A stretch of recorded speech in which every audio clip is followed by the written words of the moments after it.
What's up, YouTube? Welcome back to Celio's Network. The Darkness Ablaze set is coming out pretty soon in August, and then after that we'll have the standard format rotation.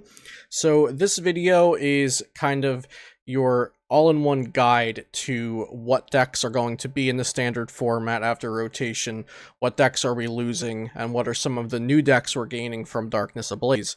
Before we get into this video, shout out to PotownStore.com, the best place for you to get PTCGO codes, and make sure you use code CELIO for 5% off. I have here a list of archetypes we're going to be talking about, and then at the very end of the video I also have an other decks category for decks that were not mentioned in this. But so the archetypes on the left, archetypes in the middle, the Gone with Rotation and the Survives with Rotation categories. I've chosen which archetypes get listed here. Basically, if they had success in any of the Limitless qualifiers or the Limitless Invitational or the Players' Cup. Since those have been our major tournaments during the pandemic, I kind of picked the decks based on, did they have any type of success? Were they in the top 128 or the day 2 standings of any of the Limitless tournaments? And if so, then I would consider them to be at least somewhat relevant, and I would put them on this list. As for the new archetypes on the right, these are decks that we're gaining from Darkness Ablaze cards. I kind of put them over there if I either think they're going to be good, popular, or both. So some might have obvious validity, like Vikavolt V and Eternatus VMAX, while others may be on the rogue side, like Mad Party or Decidueye. But of course, we will get into that, and we're going to be starting off with the decks or archetypes that are heavily affected by or completely gone with rotation. One last thing before we get into this, I may mess up on some of the translations or some of the names of the new cards, so just keep in mind I have not completely memorized everything. I do have Bulbapedia up in case I need to read over a card real quick, but other than that, let's start talking about the archetypes we are completely losing or that are heavily affected by the standard format rotation. We're starting off with Combo Zacian. Now, Combo Zacian is completely gone because we are losing Ultra Prism, which makes the combo possible, the card that allows you to take an extra prize card. So Ultra Prism is gone with rotation, which means this deck, or this archetype, this version of Zacian V, is completely gone. We're also losing a few other notable cards that were in the deck, like a Skateboard, Metal Frying Pan, Acrobike, Friend Ball, and Shrine of Punishment. So Combo Zacian is completely gone, but Zacian decks aren't. Just this one type of Zacian deck. Next, we have Ultimate Mewtwo. Ultimate Mewtwo really relies on the Magcargo-GX with Soul Burst, which searches your deck for up to 5 energy cards and attach them to your Pokemon in any way you like. And I do think Mewtwo and Mew decks will still be playable. Not sure exactly how great they will be. They'll still be playable, of course. Mewtwo and Mew is the main card of Mewtwo and Mew decks, and that's not getting rotated out in this rotation, but Ultimate Mewtwo, I think, is defined by the Magcargo-GX, and that's why I'm saying Ultimate Mewtwo will be lost to the rotation. The next one we have is Mewtwo Malamar. So Malamar is rotating out this rotation, so we are losing Malamar, so this archetype is just completely gone, or this variant of Mewtwo, or this variant of Malamar, however you want to look at it. Like I said about Ultimate Mewtwo, Mewtwo probably will still have some decks built around it floating around, but Malamar is gone, which completely destroys this variant. Next one, pretty self-explanatory. Malamar as a deck is gone because Malamar is rotating out. In addition to Malamar rotating out, Giratina from Lost Thunder and the Mimikyu with Copycat are both also gone, so even if Malamar was staying, some of the key cards to Malamar decks are going as well. Next, we've got attacking Magcargo-GX. This deck never really saw the spotlight. It did have a little bit of play here and there. But both Magcargo with Smooth Over and the Magcargo-GX, which is the attacker of this deck, they're both rotating out. Magcargo's from Celestial Storm and Magcargo-GX is from Lost Thunder, so both of these cards are gone, which means the whole deck is gone. And last on this list of archetypes or decks that are being lost to rotation or very hindered by it is mill, control, and stall variants. So we are finally losing Oranguru from Ultra Prism with the resource management attack.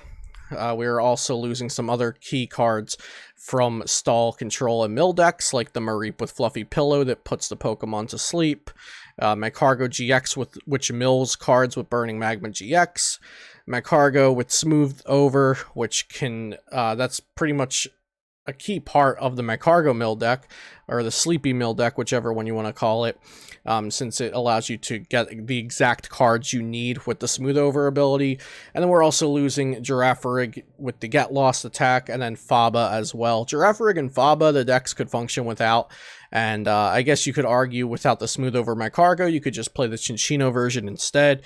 But the Fluffy Pillow Mareep, the Burning Magma GX on Magcargo-GX, and then Resource Management are all really big hits to mill variants and to control and stall variants. So this mill, control, and stall will probably still be around, maybe if not directly after rotation, then maybe a couple more sets in when it gets some more tools. But I think mill as we knew it is really gone. Like, it's gonna have a big rework if it's going to come back. Oh, sorry, there's one more deck, Granbull. So this is the last one in the decks that are going away with rotation. And since Granbull's completely built around this Granbull card from Lost Thunder, well, Granbull is gone. It saw much more success back when it was a newer card than it has in recent months, but it did day 2 one of the Limitless qualifiers, which is why it was in this list to begin with, as a relevant deck, or somewhat relevant deck, that we're losing to the rotation. So next on this slide, I have just some popular new cards from Darkness Ablaze. So these are some cards that I might not be mentioning about, like, come in the upcoming decks we're going to be talking about, just because they're fairly generic. They can go into a lot of different decks, so just assume that these are options you have to work with when looking at the new cards or when building decks post-rotation. So Crobat V, when you play it down to your bench from your hand, you may draw cards until you have 6 in your hand, and you can only use one of those a turn. The next card is Turbo Patch. Flip a coin. If heads, you may attach a basic energy from your discard pile to one of your benched non-GX Pokemon. I'm sorry, benched basic non-GX Pokemon. The next card is a supporter called Bird Keeper. You can draw, you switch your Pokemon and then draw 3 cards. So I think this is actually pretty decent. We're losing a Skateboard, so maybe you throw a couple of these in as an extra switching card. And we're also losing Tate and Liza as well, so maybe you throw a couple of these in place of that in a deck where maybe you would want to Tate and Liza or Skateboards, or just switching and drawing 3 is a pretty cool utility. So I think we'll see that have some play. The next card is Rose, and Rose allows you to attach 2 basic energy from your discard pile to one of your VMAX Pokemon, and then you discard your hand. So that's a supporter card with a pretty big cost. But the next card is Rose Tower, which is a stadium card. During either player's turn, they may draw cards until they have 3. So you can use Rose to discard your hand, attach 2 basic energy to your VMAX, and then use Rose Tower to draw back up to 3. And then the tool card, the last card on this slide, is, I think it's called Tough Cloak, but I could definitely be wrong. And it gives a basic non-GX Pokemon plus 50 health. So these are some cards that keep in mind when you're building just about any kind of deck. I think some of these cards will fit in. And now we're going on to the archetypes and decks that are surviving rotation, and for all of these I'm going to have kind of 3 parts on the slide. We're going to have cards that the deck is losing under the red X. We're going to have cards that are staying for the archetype or deck, which are usually going to be the core of the deck. If the core stayed, then this deck survives, which is under the check mark. And then we are going to have some new cards from Darkness Ablaze over under the plus sign that this deck or archetype may be gaining from the new Darkness Ablaze set. So we're going to start out with Pikarom, a pretty easy one. Pikarom is getting hit fairly hard. It's losing Electro Power, it's losing Thunder Mountain Prism, and it's also losing Zeraora GX. Zeraora GX being the least impactful loss out of these 3 cards, but still definitely a very good card that it's losing. Of course, it does get to keep a fair amount of its core. We still have the Pikarom, the Tapu Koko Prism, the Dragapult Boltund V. We also have Raichu, Alolan Raichu Tag Team. So a good bit of the deck survives, but Electro Power being gone means it loses some of its damage output. Thunder Mountain Prism means that it's going to be even harder to get the turn 1 full blitz off. So we are losing some pretty important stuff there.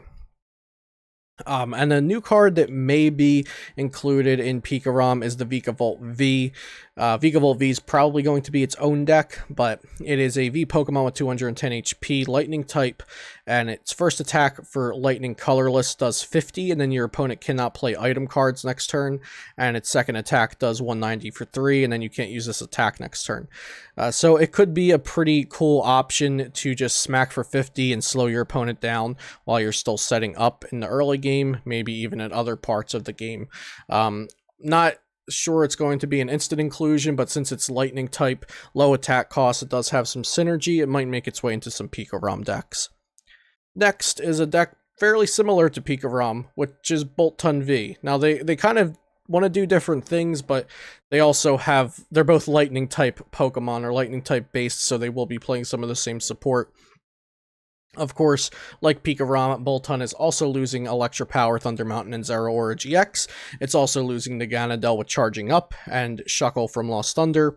So its turn 1 is definitely going to be a little different, or I should say its early game is going to be a little different. Instead of going for that full voltage GX with Zeraora, since Zeraora is rotating, you might want to play Turbo Patches to just accelerate a bunch of energy onto the board with those. If you can get lucky with a couple of coin flips, that'll help you get an extra couple of energy onto the board. And the Tough Cloak is another card that I think you might want to consider in Boltund V decks, since it works for non-GX basic Pokemon and gives them plus 50 HP, so your Boltunds could have 250 HP potentially, which could be nice. And again, Vikavolt V might just find its way in there since it's Lightning type and a very strong card with that item lock attack. I could definitely see you just throwing a Vikavolt V into pretty much any Lightning type deck. Next, we have another Lightning type deck, Toxtricity VMAX, and I've actually been thinking about this a lot. I think Toxtricity VMAX could have its time to shine, or at least be a contender versus Boltund and Pikarom.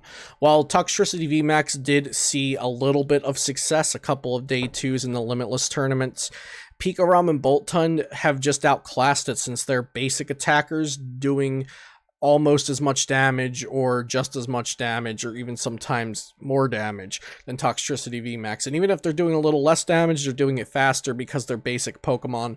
And also Pika, of course, has the Tag Bolt attack, whereas Toxtricity VMAX is fairly linear.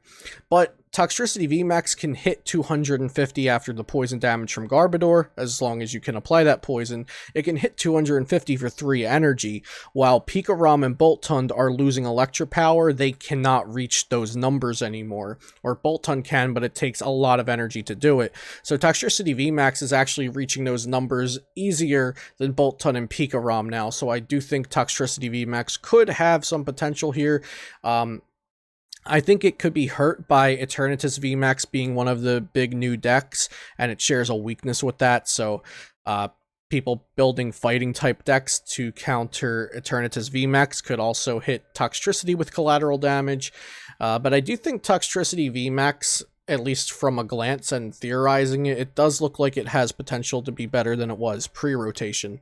And of course, I'm suggesting the Turbo Patch and Vikavolt V again, maybe even Rose and Rose Tower.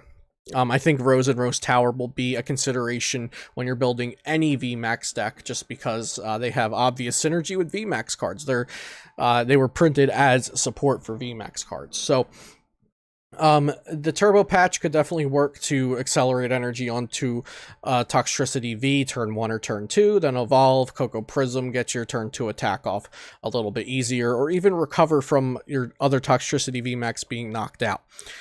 So Toxtricity VMAX, I'd like to see where this goes in the future after rotation. Next, we have Dragapult VMAX. So Dragapult VMAX was the big card and the big new deck out of Rebel Clash, but it looks like it might be falling off rather quickly with the new set, since the new set has so much dark support in it, and Dragapult VMAX is weak to dark. Now, talking about what Dragapult VMAX loses in rotation, it loses Mysterious Treasure, which is half of its search support in current builds. It's losing a Skateboard, which we saw Tord Reklev use a 3 Skateboard no switch variant of Dragapult VMAX to win the Players' Cup kickoff event. And it's also losing Tina from Lost Thunder, which adds some extra damage and is in a fair amount of Dragapult lists. And of course, we're losing Malamar, so Malamar Dragapult variants are no longer possible. Dragapult VMAX is keeping Horror Energy and Scoop Up Net to do extra damage with your Zigzagoons, and Scoop Up Net can also be a switching mechanism for Jirachis. So Dragapult VMAX can still very well be a deck. It still has a core amount of cards, or a fair amount of its core cards, like Horror Energy, like the Zigzagoon and Scoop Up Net Jirachi to get set up. But it might be hurt a lot by the dark support that's coming out in the new set. Like I said, I think Rose and then Rose Tower can be considered for just about any VMAX Pokemon, since Malamar is no longer a consideration for charging up a Dragapult VMAX in a pinch. Maybe Rose is that answer now. And also Birdkeeper could be a cool card in this deck, since we're losing a Skateboard. If you still want to run 4 Jirachis, just switch your Pokemon, draw 3 can be pretty solid. If you go ahead and Stellar Wish, get a card, then you switch out the Jirachi, draw 3. Maybe you need to hit an energy or something, or another card you can get with Birdkeeper. But of course, it also acts as your switching for the turn, in case you might want to replace a couple of Skateboards with the Birdkeeper. Next, we've got Baby Blacephalon, which is losing a fair amount of stuff. It's losing Blacephalon GX as a closer. It's losing Fiery Flint, which is really, really huge. It's also losing Ultra Space and Heat Factory. So it's losing Fiery Flint, which allows you to do so much damage by getting out those cards, but it also thins out your deck and lets you draw into other pieces you need.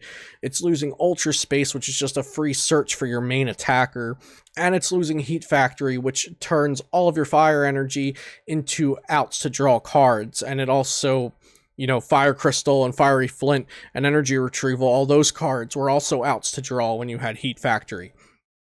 So it is getting hit pretty hard. It still has Welder and Fire Crystal and Giant Hearth, which are fairly important.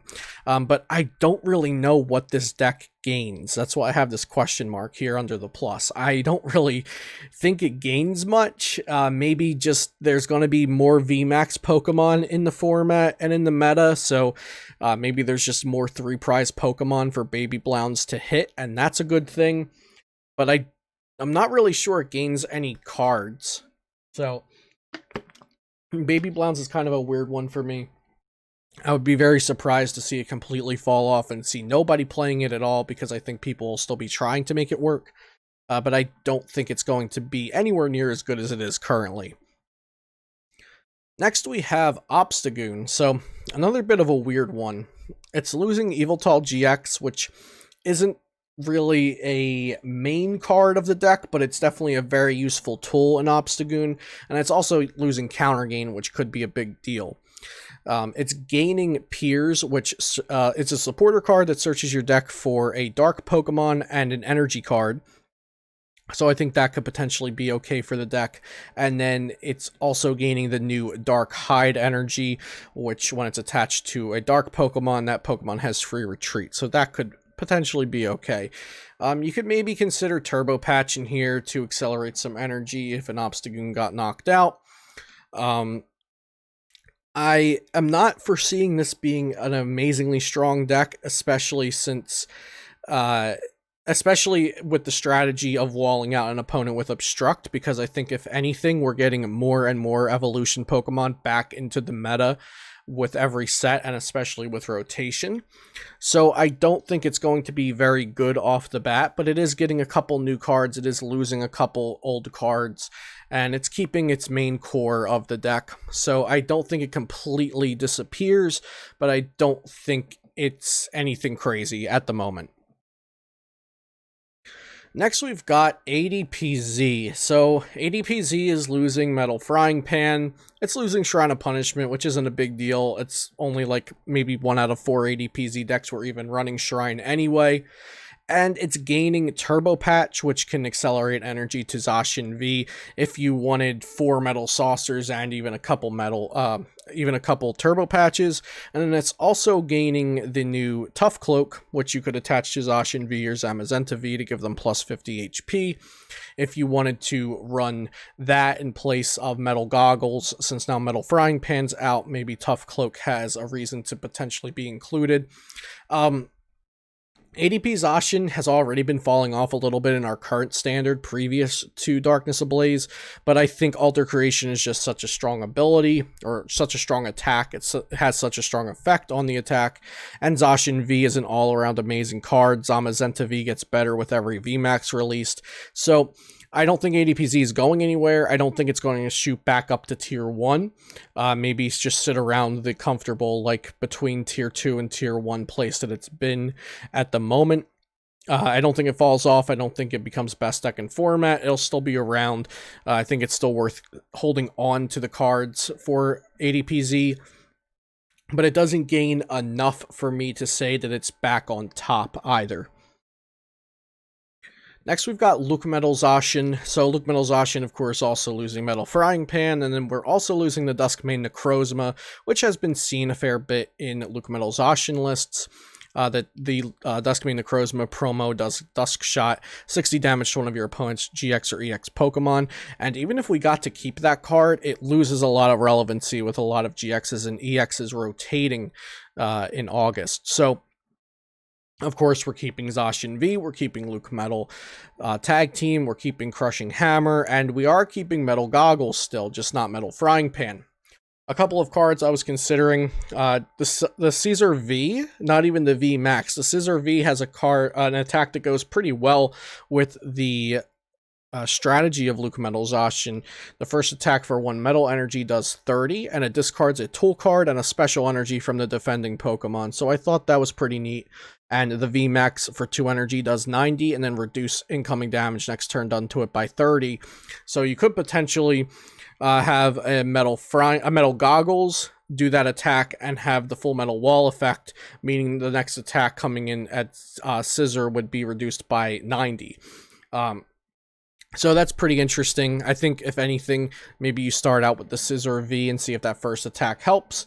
Maybe if that first attack helps, you also consider the Scissor VMAX, since it would be a 1-1 line, but both Pokemon have their utility. Next, we've got just straight Zacian. So, of course, losing the same cards that the other Zacian variants lose, and we get to keep the Galarian Berserker as a damage buff. So maybe we're not worried about taking extra prizes like we are with the combo Zacian that's rotating out, or the ADPZ deck, but we just do extra damage with Galarian Berserker. If we're playing against VMAX Pokemon, then just knocking out 2 things is fine because they're worth 3 prizes anyway. And again, like I was mentioning in the other decks, that maybe this could gain Turbo Patch and Tough Cloak to kind of make up for losing Metal Frying Pan. And maybe you just hit faster and harder with Galarian Berserker and Turbo Patch instead of using the combo strategy like we did with the Ultra Prism that will soon be rotating out. Next, we've got Mewtwo and Mew variants in general. So I already covered that it does lose Solgaleo-GX. Mewtwo variants do lose Solgaleo-GX, and it also loses the other Solgaleo-GX with Turbo Strike. And of course, it loses Magcargo-GX, which was used for its Lava Flow attack that can do a ton of damage. It does still keep a few of its really strong attackers for the Welder variants, like the Charizard GX with Flare Blitz to do 300, and the Zard, which is a solid attacker, and then also Naganadel GX, which hits 170 on the bench. For this deck, I'm really not sure what it gains. This is another one like Baby Blounds. I don't think it gains too much, especially since Mewtwo and Mew GX copies GX Pokemon, and we're not getting any more GX Pokemon. So I don't think it gains too much. It does lose a solid amount of things, but it probably keeps just enough stuff to be considered maybe a deck, maybe like tier 3 or so. But I definitely think Mewtwo Mew has been getting weaker and weaker as time goes on, and now we're rotating out a bunch of GXs, and we're gaining no new GXs. So it's just a really bad spot for this card and Mewtwo Mew variants. Next, we've got Spiritomb. So, some of you may know that Spiritomb is kind of a favorite of mine, especially as of late. And we are losing a lot of cool tools that Spiritomb had. We're losing the Ultra Beast package of Buzzwole and Nihilego. We're losing Yveltal GX, which has the Doom Count GX attack, which is probably my favorite attack to announce in the current standard format. And we're losing Hustle Belt. Hustle Belt's a big one. If you don't know what Hustle Belt does, if the Pokemon Hustle Belt is attached to, has 30 HP or less, and has any damage counters on it, then this Pokemon does 60 more damage. That's a big one to lose. We are gaining the Tough Cloak, which gives plus 50 HP, so our Spiritombs now have 110 HP, so we can have up to 100 or 10 damage counters on the Spiritomb, which means we would do 310 with that. And we're also gaining a new stadium, Spikemoth Stadium, I believe it is called, and the wording is when on the player's turn, when they switch their active Pokemon with one of their benched Pokemon, put 2 damage counters on the old active Pokemon. Correct me if I was wrong, I believe that's the translation. But basically, you can use that to purposely put extra damage counters on your own Spiritomb, and it also makes your opponent damage their own Pokemon potentially, which could help compensate for some of the damage that you're not doing to larger Pokemon, like say Eternatus VMAX, if you make them switch out or something like that. But the main thing here is we can increase our HP on the Spiritomb with the new tool, and then we can put more damage counters on it with the new stadium. And then of course we get Piers, which can search our deck for a dark Pokemon and an energy, which goes really well with this deck. And we keep Black Market Prism, which is a plus. We keep Jinx, which is really integral to Spiritomb decks.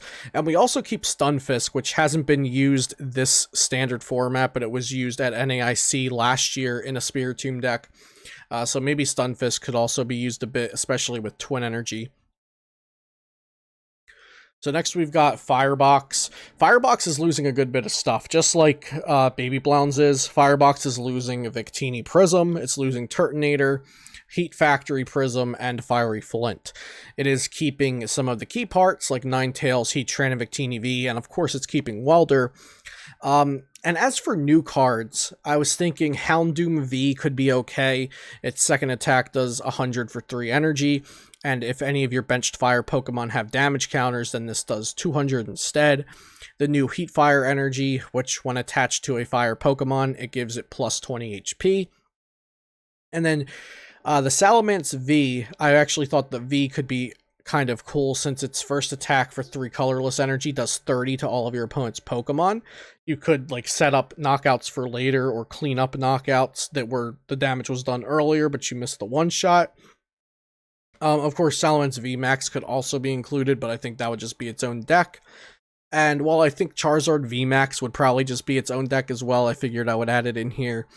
Since it does do 300 for 5 energy, discard 2 of the energy, and it has 330 HP. So it dishes out a ton of damage. It has a very high HP, so maybe even just a 1/1 line of Charizard VMAX could be potentially added into this Firebox list. I don't think it sounds like the best idea, but I think some people will probably try it, so I added it in there.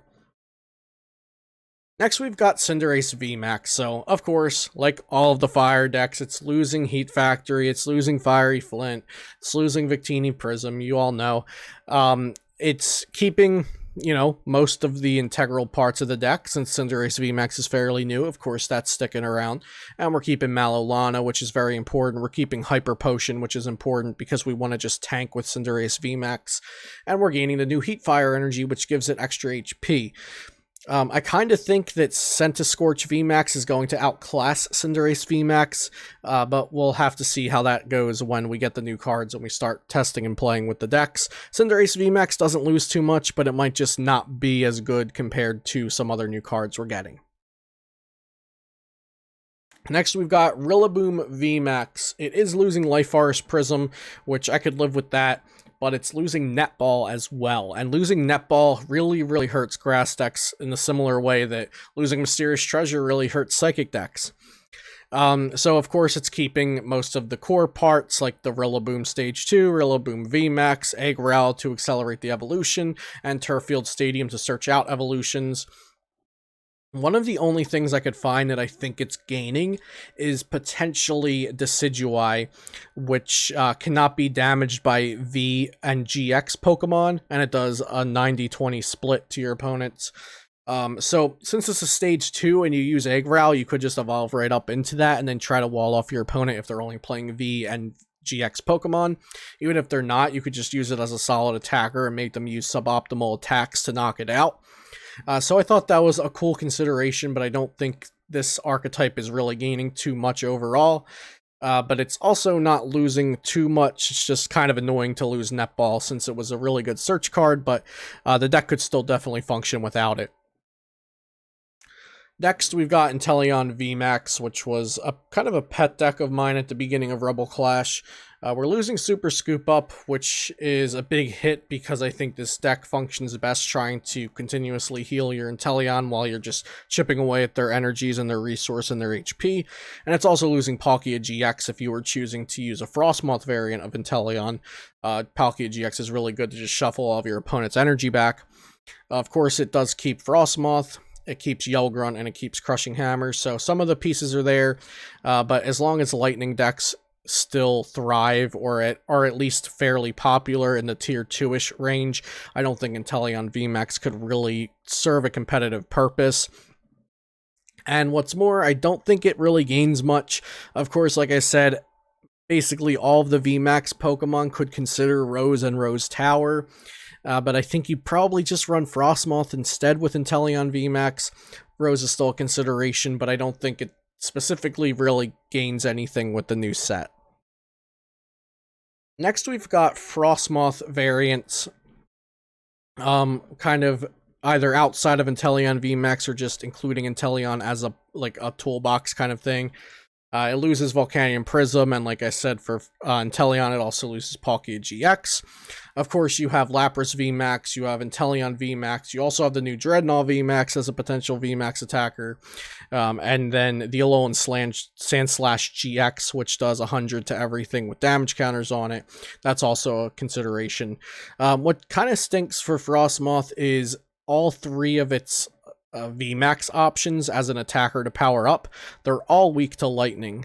So maybe if one of them were weak to grass or something, then there would be a reason to play Drednaw over Lapras or Lapras over Inteleon VMAX, but they're all weak to lightning, which isn't great because lightning does have a lot of support in the game. People like to play Pikarom, and especially pre-rotation lightning decks are everywhere. So Frosmoth and Inteleon really could not thrive. Maybe that'll change post-rotation, but probably not. Next is Dark Box. Now, I don't think Dark Box has much merit to be played over Eternatus VMAX variants, but I figured I would include it in here since it did have a couple placements in the Limitless qualifiers, and it is kind of just a memey rogue deck that people love to try to make work all the time. So it's losing Darkrai Prism, which accelerates energy, and it's losing the Ganadel, which accelerates energy. Now, of course, it does keep Red and Blue. You can use Red and Blue to attach your energies and evolve up to Silvally GX or Weavile GX. It's keeping Umbreon Darkrai Tag Team. It's keeping Sableye Tyranitar Tag Team. It's keeping Sableye V, so solid amount of attackers still for the deck. Also, Zoroark Greninja Tag Team as well. And it does gain the dark support from Darkness Ablaze, like Piers and the new Hide Energy, and even Eternatus VMAX if you wanted to run some sort of Dark Box Eternatus VMAX hybrid mishmash of dark Pokemon. I don't think too highly of Dark Box, but it still keeps a fair amount of its core Pokemon and cards, so I wanted to include it in here, since I know people ask about Dark Box, but it's not something I think will be doing well at all in the new standard format. And then next we have Green Zard, which loses Heat Factory and Fiery Flint, just like all the fire variants, and it's also losing Wait and See Hammer, which is a really great tool for Green's deck. So I don't think this deck is going to be very strong at all. but I could definitely be proven wrong on that. At the very least, fire variants with greens could be good, just not Rushy Zard. So maybe like Centiskorch or Cinderace or Rushy or Charizard VMAX, something like that. But it does keep the Reshizard, the Volcanion, the Giant Hearth, the Green's Exploration, and of course Welder and Fire Crystal. So it does keep a solid amount of cards. But just the power creep that VMAXs are kind of dealing to tag teams, where Reshizard is 270 HP and getting one shot by Eternatus VMAX, just makes it not seem as great anymore. But it does gain the new Heat Fire energy, which gives Fire Pokemon plus 20 HP, so that's a pretty nice addition to the deck. That was the last archetype we're going to be talking about for the surviving archetypes, and now we're going to get into the new ones. So we're going to kick these off with Eternatus VMAX, since this is the most hyped up deck, possibly the most powerful new deck coming out of Darkness Ablaze. Eternatus VMAX has 340 HP. Its ability reads, if your whole bench is dark Pokemon, you can have up to 8 dark Pokemon on your bench. If at any time any of those Pokemon are not dark, discard down to 5 again. And then its attack for dark colorless does 30 for every dark Pokemon you have in play, capping out at 270.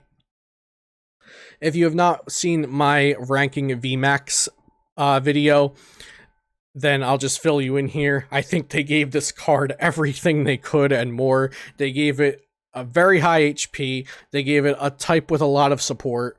They gave it an attack that does 270 for 2 energy, with, of course, its built-in Skyfield Stadium as an ability. So I think they gave this card a lot, and I also think that there's an indirect buff to fighting-type Pokemon because of this, because it's fighting-type weak, so maybe some fighting type Pokemon from the past will become strong because of this, if this deck becomes so popular. The new Dark Crobat V is the brand new kind of Shaman draw support, which allows you to draw up to 6 when you play it down, and it's dark type, so it works great with Eternatus VMAX, just like back in the day they printed Shaman EX next to Mega Rayquaza. And a couple Pokemon that you could play down on your bench to fill up your bench with Eternatus VMAX, or even use Anguish Cry from Spiritomb as an attack sometimes. And then you have Galarian Zigzagoon to add damage. If your 270 isn't one-shotting them, then maybe Galarian Zigzagoon's Headbutt Tantrum can help you get there, while also counting as a benched dark Pokemon for the attack. Next, we've got Centiskorch VMAX. I already did a video on a Centiskorch VMAX list from a recent Japanese tournament, but that had some cards that are rotating out. Post-rotation, I think Centiskorch VMAX has some validity. Definitely the format is losing a lot of things, so some new decks can enter. I think Centiskorch could be one of those. It does 40 damage plus 30 damage for every energy you attach to it from your discard pile, and I'm sorry, it does 40 damage plus 20. Let me just double check that. And when you attack with it, you can attach a fire energy from your discard pile to the Pokemon, but that damage the extra energy you attach from the discard does not calculate into the damage. So it does 40 more damage for each fire energy attached to the Pokemon, sorry. So if you have the 2 energy that's required, you're doing a base of 120. You get to attach an extra energy when you use the attack from the discard pile, so next turn you're doing a minimum of 160. I think this works really well with Heat Fire energy to increase your HP, Malolana to heal it, Hyper Potion to heal it, Welder to accelerate energy, so you can either go aggressive and not use the healing cards and just try to accelerate as much energy as you can to this card, or you can go the healing route and just try to have one Centiskorch VMAX that kind of tries to last through the whole game while dealing moderate damage to your opponent. So I do really like the kind of strategy that Centiskorch VMAX influences, and I do hope that this becomes a viable archetype in the post-rotation standard format.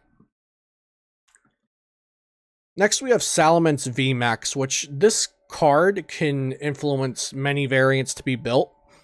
Salamence V, I think we covered for the Firebox when I was suggesting it. For 3 colorless energy, it does 30 to all of your opponent's Pokemon. I really love that attack. It's kind of like a buffed up Flying Flip. Then we have Salamence VMAX with 320 HP. The first attack for 1 energy does 40 to 2 Pokemon. Really like that attack as well. And then the second attack does 240 damage for 4 energy, and then you can't use that attack next turn. The new powerful energy, special energy, is coming out in this set, which when attached to a colorless Pokemon, the attacks do plus 20. So let's say you had 2 powerful energies on your Salamence VMAX, your attack would do 280 instead of 240. You could play this with Welder to accelerate energy. You could play with triple acceleration energy, since that would work for the second attack. And you could also play with Porygon Z to just attach a bunch of special energies. So attach a couple powerful energies, finish it off with a triple acceleration energy for the rest of your attack cost. A lot of things you could do with this card, since it does use colorless energy for its attack costs. One thing is it is weak to lightning, which we have seen hurt Pokemon in the past. But it's also resistant to fighting, which could definitely be good if fighting becomes very popular due to Eternatus VMAX being weak to fighting. Next, we've got Gardevoir VMAX, another VMAX Pokemon I really like from the new set. You'll notice I usually like the Pokemon that are trying to heal and sustain, rather than things that are just one-shotting everything else. So, Gardevoir VMAX, 320 HP, Psychic type. For Psychic colorless, it does 180, and then you heal 50 damage from this Pokemon. The new item card here, I believe it's called Strange Can. You can discard a Psychic energy attached to one of your Psychic Pokemon, and then heal 80 from it. So you can heal 50 with the attack, and then 80 with Strange Can, and then maybe 120 with Malolana. Ton of damage you can heal from this Pokemon in just one turn. Gardevoir VMAX also has the support of Horror Energy, which of course came out in Rebel Clash, and when the opponent attacks into your Pokemon, you do 2 damage counters back to the attacking Pokemon. And Gardevoir VMAX could definitely be supported by the Rose and Rose Tower combination to accelerate energy and draw some more cards. Next, we have Vikavolt V. I've already done a video for a pre-rotation list from Japan for Vikavolt V, and talked about some of the ways that list might change for post-rotation.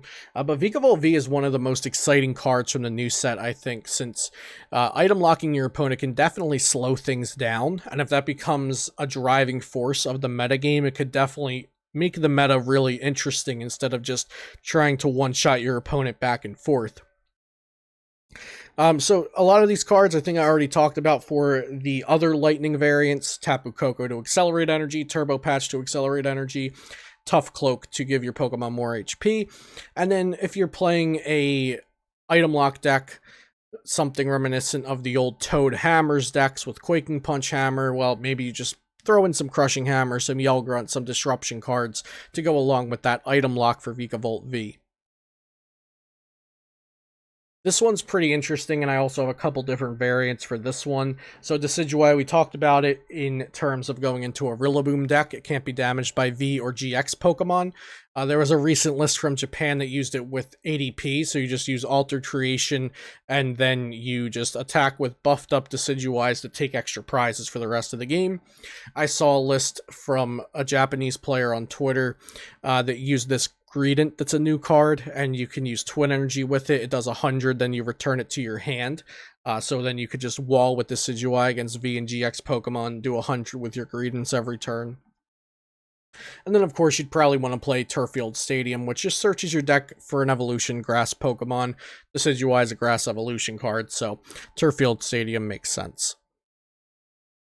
Second to last here on our list is Charizard VMAX. I don't think Charizard VMAX is going to be amazing, but 330 HP, dealing 300 damage, that could definitely be two things that pushes a card into viability. This did come out in a starter deck in Japan, and those cards are usually a little more weak and a little more vanilla, but 300 damage on a 330 HP body is not bad at all, especially when we have some really great acceleration like Volcanion and Victini in combination with Welder. So this could see some play, honestly. And the last archetype we're going to be talking about that's new with Darkness Ablaze is Mad Party. Now, I think this might be just a little underpowered by a smidge, but it does kind of build itself with the new cards. So Basically, these all have the attack Mad Party that do 20 damage for every Mad Party Pokemon in your discard pile. So if you put 4 copies of 3 of these Pokemon in your discard pile, there would be 12. So you're doing 240 for a Twin Energy with either Poltegeist or Bunnelby. 240 for a Twin Energy. That's a lot for a Twin Energy on a single prize Pokemon, but 240 might just not be impressive enough in the metagame that we're going into with all this high HP we have. Galarian Mr. Rhyme has an ability that's pretty irrelevant. It lets you like switch the top card of your deck with a prize card or something like that, which would be pretty cool if we still had the Jirachi Prism, but we don't. And then Poltegeist has the ability discard a Mad Party Pokemon from your hand to draw 2 cards, which is actually really, really good. And I think that could be the thing that pushes this archetype into viability if it does end up being viable. So that's the last of the cards on my list, but I just wanted to talk about some other decks that are kind of rogue or untested or things like that right now. But Phalanx V Phalanx, we actually saw a Tapu Koko V Phalanx deck be played in a Japanese invitational, which I will probably cover on the channel very soon. And like I said, I think fighting type Pokemon could be good solely because of Eternatus VMAX's weakness being fighting. Same with Colossal Sandaconda. That could potentially get some viability because of its fighting type. Scizor VMAX, I've seen lists from Japanese Twitter, I've seen some YouTube videos on it. I don't think it's very impressive, maybe a 1/1 line in like a Lucmetal Zacian deck. But I love Scizor, I usually love the flavor of Scizor cards, so I'm down to try it out at the very least. And then Galarian Weezing's really interesting because it can turn off Eternatus VMAX's ability that allows it to have extra benched Pokemon just by bringing up the Galarian Weezing. So I think that's worth noting. And then also Weezing with Roxy, the blowaway bomb stuff. I think that could still be a decent draw engine plus way to deal extra damage, especially for lower damage output decks. So maybe even seeing a Galarian Weezing deck or one or the other in a deck could be something to explore. Just wanted to talk about a few of these. I'm sure I didn't mention every single deck in creation that we could possibly have for post-rotation or every deck that was lost to rotation, but these are the decks I mentioned, not including the other decks there at the end. Let me know if there's any deck I missed or any card I missed for the decks, or even some of the new ideas you have for post-rotation standard format. It's always a very exciting time as a player, as a deck builder, as a content creator, to have a new set, to lose some sets, to have a whole new metagame to be working with. So I hope you enjoyed this video. It was definitely a lengthy one, but it was really enjoyable for me to make. If you did enjoy the video and you're not already subscribed, please do subscribe to the channel to see all of my future content. I would appreciate leaving a like on the video because it does help me reach new viewers. And like I mentioned at the beginning, you can check out PotownStore.com and use code Celio for 5% off of PTCGO codes. I'll see you next time here on Celio's Network.